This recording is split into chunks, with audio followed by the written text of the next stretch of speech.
Alors, dans cette deuxième vidéo sur la proportionnalité, je vais t'expliquer ce qu'on appelle une quatrième proportionnelle, ainsi que les propriétés de la proportionnalité. Alors, pour commencer, qu'est-ce que c'est qu'une quatrième proportionnelle? Alors, en fait, c'est quand on a un tableau de proportionnalité à 4 cases. Si on en connaît 3 sur les 4, alors celle qui manque, c'est celle justement qu'on appellera la quatrième proportionnelle. Et on peut la calculer. Donc, si on en a 3 sur 4, on peut calculer la dernière. Petit exemple, on se dit, tiens, on a 4 litres de peinture et avec ces 4 litres, on peut recouvrir 25 mètres carrés de surface. Et la question, c'est, quelle surface peut-on peindre avec 7 litres de peinture? Ici, donc, on va utiliser, dans cette vidéo, on va utiliser plusieurs méthodes. Donc, je t'en montre plusieurs. À toi de choisir, suivant les exemples, suivant tes exercices, laquelle va peut-être être la plus adaptée. Donc là, on va utiliser la méthode du passage à l'unité. Je t'explique. Alors, comme d'habitude, on fait un tableau de proportionnalité ici parce que justement on est en proportionnalité. On met toujours les titres de nos lignes. On n'oublie pas de mettre les unités. Donc dans la première ligne, je vais mettre les quantités de peinture ici en litres et dans la deuxième ligne, je vais mettre la surface que je peux peindre en mètres carrés. Première information, on nous dit qu'avec 4 litres de peinture, je peux recouvrir 25 mètres carrés. Ok, je le mets dans mon tableau. Et la question c'est, et alors avec 7 litres, combien est-ce que je peux peindre de surface? Bon donc, vu que la méthode c'est la méthode du passage à l'unité, l'idée c'est en fait de se ramener à l'unité. L'unité c'est le 1. Ça veut dire qu'en gros, si moi je sais qu'avec 4 litres de peinture, j'arrive à faire 25 mètres carrés de surface, et bien avec 1 litre de peinture, c'est ça le passage à l'unité, combien est-ce que je vais faire? Bon, ici, en fait, donc la question, c'est de remplir cette case-là. Oui, donc, si on sait qu'avec 4 litres, si on sait qu'avec 4 litres, je peux peindre, 25 mètres carrés de surface, et avec 1 litre, j'en peindrai 4 fois moins. Autrement dit, je vais diviser par 4. Et si je divise par 4 la quantité de peinture, je diviserai par 4 la surface peinte.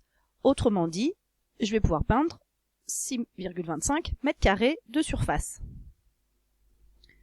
Une fois que je me suis ramené à l'unité, je me dis, alors attends, si avec 1 litre, j'arrive à peindre 6,25 mètres carrés de surface, alors avec 7 litres, c'est 7 fois plus, je pourrais en peindre 7 fois plus en surface, autrement dit 6,25 fois 7, autrement dit 43,75 mètres carrés. Et c'est tout.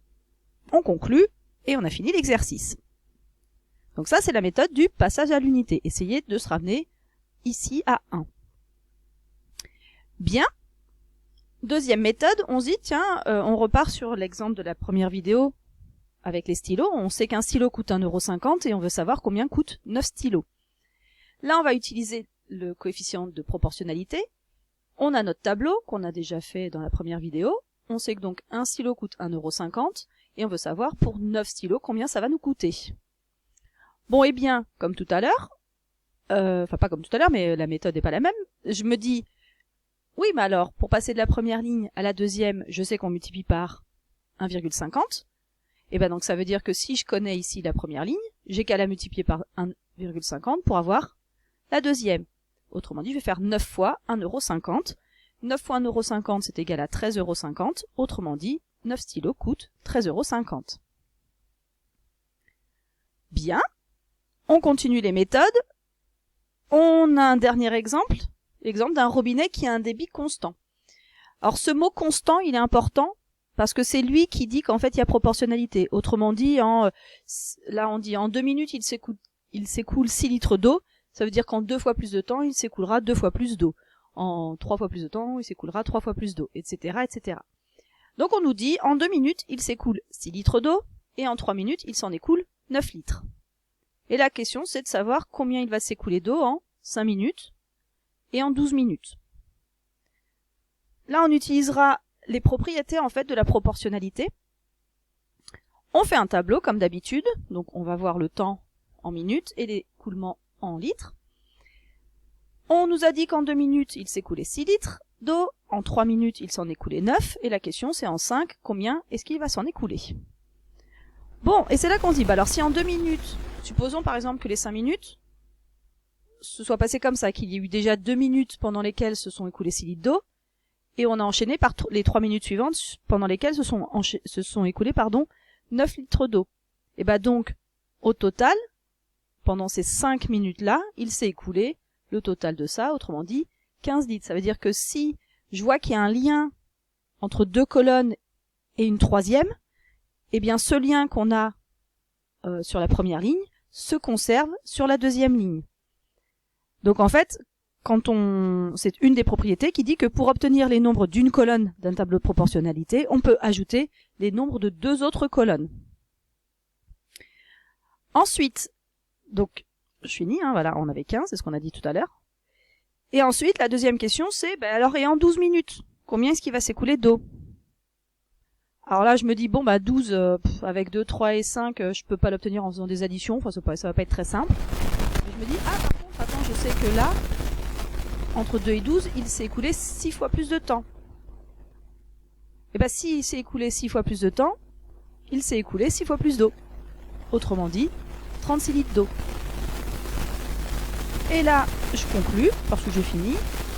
En 5 minutes, il va donc s'écouler 15 litres d'eau, et en 12 minutes, il s'en écoulera 36 litres. Donc là, par exemple, ce dernier exemple, je l'ai fait en utilisant les propriétés. J'aurais très bien pu utiliser le coefficient de proportionnalité, en disant que là, par exemple, pour passer de 2 à 6, on a multiplié par 3.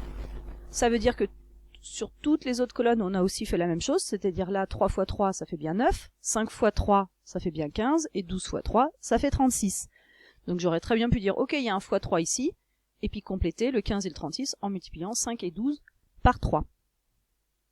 Juste une petite parenthèse, si par exemple on t'avait donné le nombre du bas pour trouver celui du haut, si on t'avait donné le 36, et si on t'avait dit, tiens, il s'est écoulé 36 litres, en combien de temps? On voit bien que si en descendant on multiplie par 3, en remontant on divise par 3. Donc on ferait 36 divisé par 3 pour avoir ce 12 là. Comme là on ferait 15 divisé par 3 pour avoir 5. J'aurais pu aussi utiliser la méthode du passage à l'unité, c'est-à-dire que là si je sais qu'en 2 minutes il s'écoule 6 litres d'eau, en 1 minute il va s'en écouler 2 fois moins, autrement dit 3. Et une fois que j'aurai ce 1 et ce 3, je passe aux autres. Donc là j'aurais multiplié par 3, en haut en bas, j'aurais multiplié par 5, j'aurais multiplié par 12, etc., etc.